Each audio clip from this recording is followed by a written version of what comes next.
ಇನ್ನು ನಾಳೆ ಸುರ್ಜೇವಾಲಾ ಎಲ್ಲರ ಅಭಿಪ್ರಾಯವನ್ನು ಕೂಡ ಕೇಳ್ತಾರೆ. ಎಲ್ಲ ಶಾಸಕರ ಅಭಿಪ್ರಾಯವನ್ನ ಸಂಗ್ರಹ ಮಾಡ್ತಾರೆ. ಯಾವ ವಿಚಾರವಾಗಿ? ವಿಜಯಪುರದಲ್ಲಿ ಸಚಿವ MB ಪಾಟೀಲ್ ಈ ಹೇಳಿಕೆಯನ್ನ ಕೊಟ್ಟಿದ್ದಾರೆ.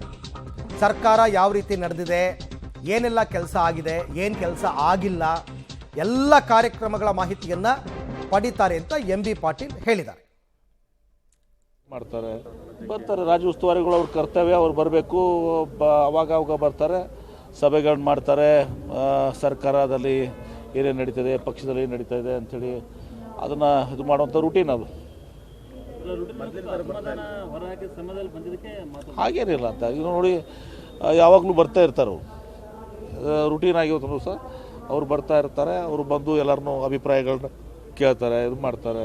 ಸರ್ಕಾರ ಯಾವ ನಡೆದಿದೆ, ಪಕ್ಷ ಯಾವ ರೀತಿ ಸಂಘಟನೆ ನಡೆದಿದೆ, ವಿವಿಧ ಕಾರ್ಯಕ್ರಮಗಳ ಬಗ್ಗೆ, ಪಕ್ಷದ ಕಾರ್ಯಕ್ರಮಗಳ ಬಗ್ಗೆ ಕಾಲಕ್ಕೂ ಅವರು ಅದನ್ನು ರಿವ್ಯೂ ಮಾಡ್ತಿರ್ತಾರೆ.